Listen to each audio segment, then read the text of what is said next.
রাব্বুল আলামিন হযরত আইয়ুব আলাইহিস সালাতু ওয়াস সালামকে শিফা দান করলেন। সেই আইয়ুব আলাইহিস সালাতু ওয়াস সালামকে যে সুস্থতা দান করলেন, যেই রব, এই রবে কোনো আছেন না নাই। আইয়ুব আলাইহিস সালাতু ওয়াস সালামের কাছে পুরো জিন্দেগির মধ্যে জিবরাইল আমিন আসলেন 3 বার। অর্থাৎ যত নবী রাসূলগণের এখন নাম বললাম, সবচাইতে বেশি জিবরাইল আমিন আসলেন মূসা আলাইহিস সালাতু ওয়াস সালামের কাছে 400 বার। মাশাআল্লাহ, কথাটুকু যত সময় বলবো একটু দিনের কাল লাগিয়ে শুনবেন, কিছু বাড়িতে নিয়ে যাই, আমল করি, হয়তো এটাই আমাদের হেদায়েতের কারণ হতে পারে, ঠিক না? আল্লাহ বললেন, ও দুনিয়ার মানুষ শোনো, যাদেরকে আমি আমার শ্রেষ্ঠ নবীর শ্রেষ্ঠ উম্মত বানিয়েছি, তোমরা একটু শোনো। বললেন কে? আল্লাহ। আল্লাহ বললেন, আমার হাবিব মুহাম্মদ সাল্লাল্লাহু আলাইহি সাল্লাম এই 23 বছর নবুয়ত জিন্দেগির মধ্যে জিবরিল আমিন পুরো জিন্দেগির মধ্যে মুহাম্মদ সাল্লাল্লাহু আলাইহি সাল্লামের কাছে গেছেন 24,000 বার। 24,000 বার। দেখেন, নবুয়তের কয় বছর, যখন নবুয়ত প্রাপ্ত হয়েছিলেন আল্লাহ রাসূলের কয় বছর পেয়েছিলেন? 23 বছর। 23 বছরে জিবরিল আমিন যাতায়াত করেছেন কয় হাজার বার? 24,000 বার। এখন দেখেন আপনার রাসূলের, আপনার নবীর সম্মান কত, মর্যাদা কত। আল্লাহ রাব্বুল আলামিন বললেন, আমার হাবিবের চরিত্র সম্পর্কে আমি কোরআনুল কারীমের মধ্যে দুনিয়ার মানুষদেরকে আমি জানিয়ে দিলাম। আল্লাহ বললেন, ওয়া ইন্নাকা লাআলা খুলুকিন আযীম। আমার হাবিবের এমন একটা চরিত্র আমি দিলাম, আমি রব্বুল আলামিন এমন ভাবে দুনিয়ার মানুষদেরকে জানিয়ে দিলাম, চ্যালেঞ্জ ছুড়ে দিয়া দিলাম যে আমার হাবিবের চরিত্র এত মহান। তো আমাদের চরিত্র কেমন ভাই দেখেন। ওই আল্লাহ বললেন আবার, লাকাদ কানা লাকুম ফি রাসূলিল্লাহি উসওয়াতুন হাসানা।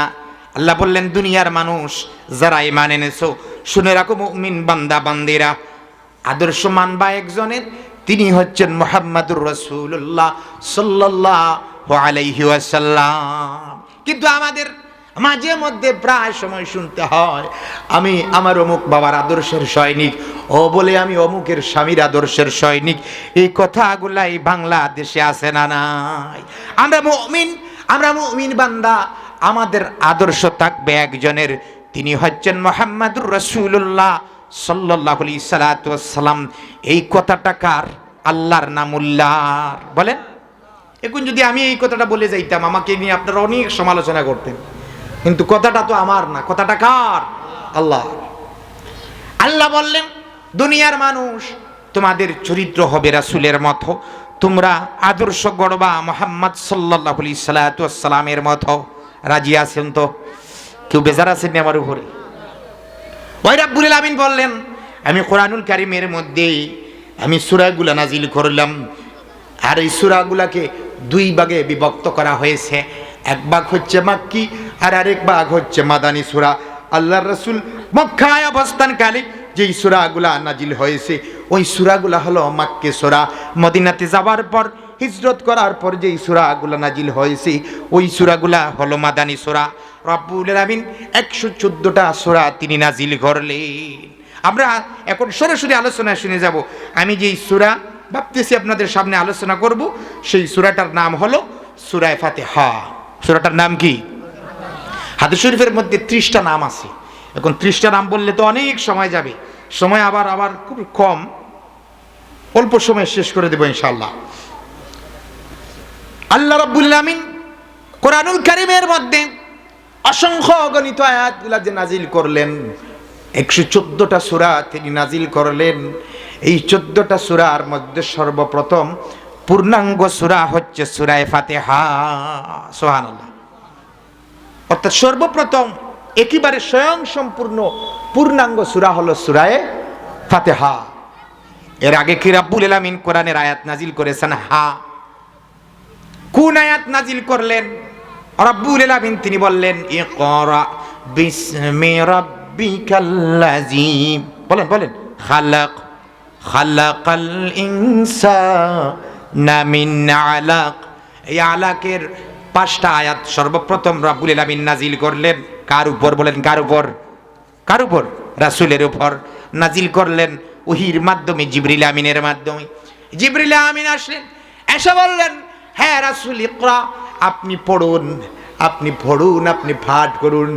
এর দ্বারা মুফাসসিরিনে কেরামগণ বললেন যে রাসূল সাল্লাল্লাহু আলাইহি সাল্লামকে জিবরিল আমিন বললেন, ইকরা, হে নবী আপনি পড়ুন। তিনি তো যদি বলতেন হে নবী আপনি বলুন, তাতে বোঝা যায় এটা লিখিত আকারে পেশ করা হয়েছিল। জিরো বলেন ঠিক কিনা? বলেছেন ইকরা, হ্যাঁ নবী আপনি পড়ুন। আল্লাহ রাসূল বললেন লা আদরি, আমি তো পড়তে জানি না। আবার বললেন পড়ুন, তিনি আবার বললেন লা আদরি, আমি পড়তে জানি না। পরবর্তীতে বুকের মধ্যে আলিঙ্গন করলেন, ছাপ দিয়ে ধরলেন। পরবর্তীতে তিনি বললেন, হে রাসূল আপনি পড়ুন, ইকরা বিসমি রাব্বিকাল্লাযী খালাক। সূরা আলাকের প্রথম 5 আয়াত নাজিল হয়ে গেল। কিন্তু আপনি যদি একটু ব্যাখ্যা সহকারে পড়েন, দেখবেন এই 114টা সূরার মধ্যে সূরা ফাতিহা হলো স্বয়ং সম্পূর্ণ সূরা, পূর্ণাঙ্গ সূরা, অর্থাৎ আল্লাহ রাব্বুল আলামিন একত্রে তিনি নাজিল করেছে। দুনিয়ার মানুষদেরকে জানিয়ে দিলেন, ও দুনিয়ার মানুষ, এই সূরা ফাতিহা আমি শিফা স্বরূপ হিসাবে আমি প্রেরণ করলাম। এই সূরার একটা নাম হলো রুকিয়া, অর্থাৎ কেউ যদি ঝাড় ফুঁক দেয় সূরা পড়ে, তার বালা মুসিবত দূর করে দেবেন কে? এই সূরা থেকে আমরা কিছু সময়, অল্প সময় আলোচনা শুনবো, পারবেন তো ইনশাআল্লাহ? এই সূরাটা হলো মাক্কি সূরা। বলেন তো সূরাটা কি? মাক্কি সূরা, অর্থাৎ আল্লাহ রাসূল মক্কায় থাকা অবস্থায় এটা নাজিল হয়েছিল। আমরা তো অনেকে জানি রাসূল মক্কা থেকে কেন মদিনাতে গেলেন, জানেন? জানেন তো ভালো করে শুনে রাখেন। খালি কৃষ্ণপুরবাসী মক্কা থেকে যখন আল্লাহ রাসূল সাল্লাল্লাহু আলাইহি সাল্লাম মদিনার মধ্যে যখন হিজরত করলেন, রাতের গভীর, দিন দুপুরে নয়, রাতের গভীর, চোখ থেকে দরদর করে পানি পড়তেছে আর বলতেছেন, মক্কা রে, আমার মাতৃভূমি দেশ, ইসলাম প্রচার করার কারণে মক্কার কাফিরগুলা আমাকে ওখানে জায়গা দেয় নাই। রাতের গভীরে আল্লাহ রাব্বুল আলামিনের পক্ষ থেকে যখন তিনি ফেলেন কথাগুলা, তার নির্দেশে আবু বকরকে সাথে নিয়ে মক্কা থেকে মদিনার মধ্যে তিনি হিজরত করলেন। চুপ থেকে কিতাবের মধ্যে এসেছে, তাফসীর কারকরা তারা সুন্দর করে লিখলেন, আল্লাহ রাসূল যখন মক্কা থেকে মদিনাতে গেলেন, চোখ থেকে দরদর করে পানি পড়তেছে। আপনি বলবেন ভাই কেমনে? আপনার বাড়ি থেকে যদি কেউ আপনাকে তাড়িয়ে দেয়, গ্রাম থেকে তাড়িয়ে দেয়, আপনি আনন্দিত থাকবেন না কষ্টে থাকবেন? বলেন, কষ্টে থাকবেন। আর রাসূল তিনি মক্কা ছেড়ে মদিনাতে গেলি।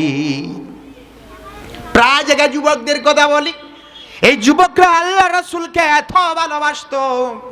কত যুবকগুলো আছে তাদের নিজের জান, নিজের প্রাণ আল্লাহর পথে রাসূলকে ভালোবেসে এমন ভাবে তারা বিলিয়ে দিয়েছে, শাহাদত বরণ করেছে যুদ্ধের ময়দানে। আর বাংলাদেশের কিছু যুবকগুলা আছে ফ্রি ফায়ার গেম, মোবাইল নিয়ে ব্যস্ত, এমন যুবক আমাদের দেশে আছে না? না,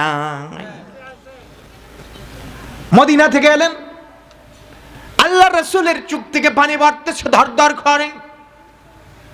মদিনার যুবকগুলা বলতে লাগলো, হ্যাঁ রাসূল আপনি এসেছেন, আমরা এমন ভাবে আনন্দিত হয়েছি। তারা পড়তে লাগলেন তালা আল বাদরু আলাইনা বলে বলে রাসূলকে বরণ করছেন। রাসূলের চোখ থেকে দরদর করে পানি পড়তেছি। যুবকগুলা বলতে লাগলো, ইয়া রাসূলুল্লাহ, হে ইয়া হাবিবাল্লাহ, আপনার চোখে কেন পানি গো রাসূল? রাসূল বললেন, হে মদিনার মানুষেরা শোনো, আমার মাতৃভূমি, আমার জন্মভূমি মক্কাতে আমি থাকতে পারি নাই, আমাকে কি তোমরা মদিনাবাসী এমন একদিন কি তাড়িয়ে দিবা? মদিনার সমস্ত অলিতে গলিতে মানুষগুলা বলল, ইয়া রাসূলুল্লাহ, হে ইয়া হাবিবাল্লাহ, আমাদের জান কুরবান হোক, আমাদের ছেলে মেয়ে কুরবান হোক, ইয়া রাসূলুল্লাহ, জীবন দিব, তারপর রাসূলকে আমরা ছেড়ে যাব না।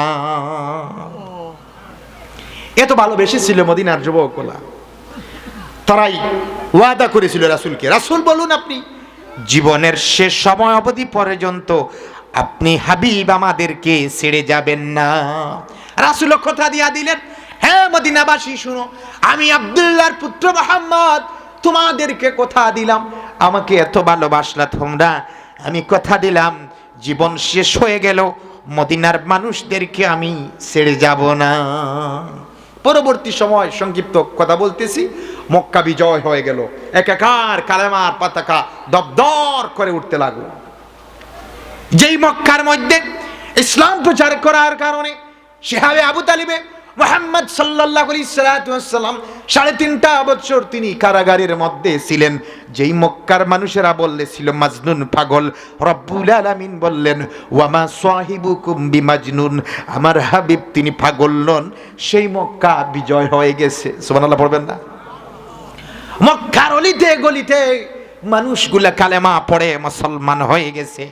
বিদায় হজ্জের ভাষণ আল্লাহর রাসূল মক্কার মধ্যে যখন ভাষণ দিচ্ছেন, কাফেরদেরকে জিজ্ঞেস করলেন, কাফেরেরা রে তোমরা আমার কাছে কি চাও, কি আশা করো?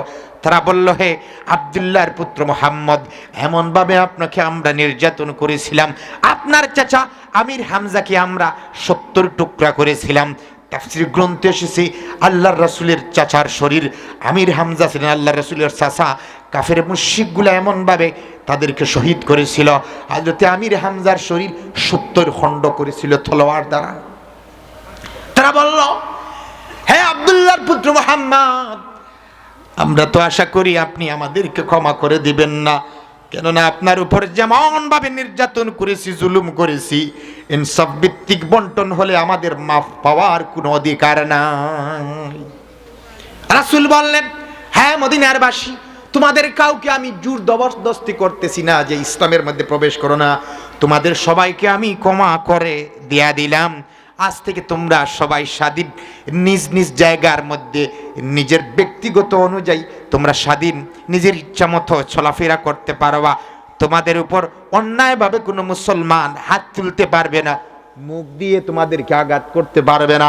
আল্লাহর বান্দারা শুনে রাখুন, কিতাবের মধ্যে এসেছে জিহ্বার যে আঘাতগুলো তলোয়ারের আঘাতের চাইতে আরো কঠিন।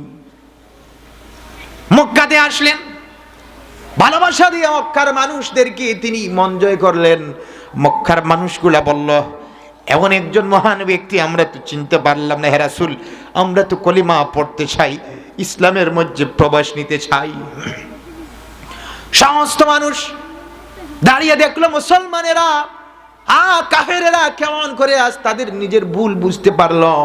অসংখ্য অগণিত কাফের মুশরিকগুলা রাসূলকে বলল, রাসূল আমাদেরকে পড়িয়ে দিন লা ইলাহা ইল্লাল্লাহু মুহাম্মাদুর রাসূলুল্লাহ সাল্লাল্লাহু আলাইহি ওয়াসাল্লাম। দেখে দাফন করে নিলেন নিজের জন্মভূমি। এখন তো রাসূল মক্কায় থাকার কথা, কিন্তু থাকলেন না। যারা হজ্জ গেছেন, মদিনাতে গেছেন, মদিনা আল্লাহর রাসূলের জন্মভূমি না, জন্মভূমি হলো মক্কা। ওই যে কথা দিয়েছিলেন মদিনার যুবকদেরকে, মানুষদেরকে, হ্যাঁ মদিনা আবাসী, জীবনের শেষ মুহূর্ত পর্যন্ত আমি রাসূল কথা দিলাম। ওই কথা তিনি কেমনে বলেছিলেন? মক্কাতে যে কষ্ট পেয়েছেন হিজরত করার পর বলেছিলেন। হযরতে আয়েশা মুমূর্ষ অবস্থা, বললেন, আয়েশা রে, আমি যদি মৃত্যুবরণ করি আমাকে কি তোমার হুজরার মধ্যে, কামরার মধ্যে কি জায়গা দেবা? সুবহানাল্লাহ। হযরতে আয়েশা বললেন, দেখেন আবার আয়েশা কার মেয়ে? বলেন কার মেয়ে? আবু বকরের মেয়ে। আয়েশা বললেন, ইয়া রাসূলুল্লাহ, আল্লাহর রাসূল আমার কাছে থাকতে চান আমার রুমের মধ্যে। আমি আয়েশার তো বড় ভাগ্য, ইয়া রাসূলুল্লাহ, আমি এমন খুশি হলাম, আপনাকে আমি কখনো না করব না। আপনি আমার ঘরের মধ্যে নির্দ্বিধায় আপনি মৃত্যুর পর অবস্থায় আপনি থাকতে পারেন। ওখানে যারা আছেন, বাড়িতে যাওয়ার পর যাদের স্ত্রী আছে জিজ্ঞেস করবেন যে কালকে মৃত্যুবরণ করলে আর খুব বৃষ্টি আনে না, ওই খাটের নিচে আমাকে তোমরা মাটি দিয়ে দিও। কারো স্ত্রী কি মেনে নেবে? বলেন, আছেন নিমন কেউ যে আমার স্ত্রী মেনে নেবে না? বলবে, আরে ঘরের ভিতরে কবর কেমনে দিবে? কি কথা বল, তোমাকে কি আমি ভালোবাসি না, কি কম ভালোবাসি? দেখবেন স্ত্রী ভালোবাসা দেখাইবে, কিন্তু ওই কাঠের নিচে আপনাকে জায়গা দিবে না। রাসূল বললেন, আয়েশা রে, আমি তো এখানে থাকতে চাই। হযরতে আয়েশা খুশি হয়ে গেলেন। আল্লাহ রাসূল ইন্তেকাল করলেন, আল্লাহ রাসূলকে দাফন করা হলো। বর্তমানে যারা মদিনাতে গেছেন, আল্লাহর বাড়ির মেহমান হয়েছেন, যেখানে দেখেছেন রাসূলের খবর আছে, যেখানে মাজার আছে, ওই মাজারটা হলো আয়েশা রাদিয়াল্লাহু তাআলা আনহার ঘর। সুবহানাল্লাহ পড়বেন না? আমরা রে মদিনায় নিবানি দয়াল নবীজি, আমরা রে মদিনায় নিবানি, বলেন তোমার সাথে, আমরা রে মদিনায় নিবানি দয়াল, আমরা রে মদিনায় নিবানি। মদিনাতে যাইতে চাই কি চাই না? সেই রাসূলের উপর কোরআন নাজিল হলো। কি হলো আজকে সমস্যা? এমন একজন রাসূলের উম্মত আমরা হয়েছি। আর রব্বুল আলামিন বললেন, এমন একটা সূরা আমি নাজিল করলাম, পৃথিবীর মানুষ এটা না পড়ে তারা থাকতে পারবে না, সালাত আদায় করতে পারে না। এমনকি কেউ আছে এখানে সূরা ফাতিহা বাদ দিয়ে আপনি নামাজ পড়বেন? আসেননি কেউ? এই পৃথিবীর মধ্যে দেখেন আপনি, হাত ছাড়া মানুষ আছে, আছে না? দু হাত ছাড়া মানুষ আছে, দু কান ছাড়া মানুষ আছে, দু পাও ছাড়া মানুষ আছে, চোখ ছাড়া মানুষ আছে, মাথা ছাড়া মানুষ আছে। বলেন, একটু শিখে যাই আপনাদের কাছ থেকে। মাথা ছাড়া মানুষ কি দেখেছেন কোনোদিন কেউ? মাথা ছাড়া মানুষ নাই। এইরকম হলো এই সূরা ফাতিহা, কোরআনুল কারীমের উম্মুল কোরআন বলা হয়েছে, কোরআনের মা, কোরআনের মাথা, কোরআনের মগজ। সূরা ফাতিহাকে যদি কেউ বাদ দেয় তার নামাজগুলা সহিহ হবে না। এটা হচ্ছে সূরা ফাতিহা। রব্বুল আলামিন তিনি বললেন, ওই পৃথিবীর মধ্যে যত মানুষগুলো আছে আমি তাদেরকে অসংখ্য অগণিত নিয়ামত দান করলাম। রব্বুল আলামিন বললেন, পৃথিবীর মধ্যে যখন আমার মুমিন বান্দাগুলা নামাজের মধ্যে দাঁড়ালো, তখন প্রথমে কার প্রশংসা দিয়ে শুরু করি আমরা? পড়েন আল্লাহর। আমরা তো সবাই পড়ি আলহামদুলিল্লাহি রাব্বিল আলামিন। এর অর্থ জানেন নাকি? সমস্ত প্রশংসা এই জগৎ সমূহের, সৃষ্টি জগৎ সমূহের মালিকের। সুবহানাল্লাহ। আল্লাহ বললেন, দুনিয়ার মানুষ কেমন করে তোমরা আমার শুকরিয়া আদায় করবা? কুরআনুল কারীমের মধ্যে তিনি ঘোষণা করলেন, কুল্লাউ কানাল বাহরু মিদাদাল লিকালিমাতি রাব্বি লানাফিদাল বাহরু ক্বাবলা আন তানফাদা কালিমাতু রাব্বি ওয়ালাউ জিনা বিমিসলিহি মাদাদা। ওই রব বললেন, হে দুনিয়ার মানুষ, পৃথিবীর মধ্যে যত সাগর আমি দুনিয়ার মধ্যে আমি দিলাম, সমস্ত সাগরের পানি যদি তোমরা একত্রিত করো, পৃথিবীর মধ্যে যত গাছপালা দিলাম সমস্ত গাছপালাকে যদি তোমরা কলম বানাও, ওই পৃথিবীর সমস্ত সাগরের পানি খালি ব্যবহার করে যদি তোমরা আমি রব্বুল আলামিনের প্রশংসা তোমরা লিখতে থাকো, কালি শেষ হয়ে যাবে, আমি রব্বুল আলামিনের প্রশংসা শেষ হবে না। তিনি হচ্ছেন আমাদের রব। অনেক সময় বাবা তার সন্তানের সাথে ঝগড়া করলে কথা বলে না, রাগে তাকে কি বাজান? রাগে তাকে কথা বলে না। বাইয়ে সমস্যা হলে আর কথা বলে না, জায়গা জমিন নিয়ে সমস্যা হলে কথা বলে না, ছোট্ট থাকতে দুষ্টুমি করলে তো একটু পর ভুলে যায়। কিন্তু আল্লাহ বললেন, দুনিয়ার মানুষ কেমন করে আমি রবের নিয়ামত কি তোমরা অস্বীকার করবা? তুমি আমার নাফরমানি করো, তুমি আমি রব্বুল আলামিনের আইনের বিরুদ্ধে যাও। আমি রব্বুল আলামিন সুদকে হারাম করেছি, তুমি সুদের প্রথা মানুষদের কাছে প্রচলন করো। এই কালীকৃষ্ণপুর এলাকায় এই সুদের কারবার আছে না নাই বলেন? আছে। আল্লাহ বলেন, বান্দা কেমন করে তুমি সুদের টাকা দাও? বান্দা, আমি রব্বুল আলামিনের এমন রহমত থেকে তোমাকে আমি নৈরাশ করে নাই যে সুদে টাকা দেয় ওকেও রিজেকের ব্যবস্থা করে দেয় কে? আল্লাহ। যে জুলুম করে তাকেও খাদ্যের অবস্থা করে দেয় কে? আল্লাহ। আমরা যারা আছি এখানে 5টা মিনিট যদি অক্সিজেন বন্ধ করা হয়, কেউ আমরা হাঁটা চলাফেরা করতে পারবো না। আমাদের এই যে শ্বাস প্রশ্বাস নিচ্ছি এর ব্যবস্থা করে দেন কে? তো রব বললেন, হে দুনিয়ার মানুষ, আমি হচ্ছি তোমার এমন একজন আল্লাহ, সারাটা জীবন যদি শুধু শুকরিয়া আদায় করার পড়তে থাকো, আলহামদুলিল্লাহ হে রাব্বিল রাব্বিল আলামিন। তুমি আমার শুকরিয়া শেষ করতে পারবা না। তো এখন দেখেন, যার এখানে বয়স আছে 70, 80, 50, প্রত্যেকটা দিন যদি অক্সিজেনের দাম মূল্য 3000 করে হয়, ক্যালকুলেটর মারবেন 70 বছরে একটা দিন 3000 করে বিল কত হয় আপনার?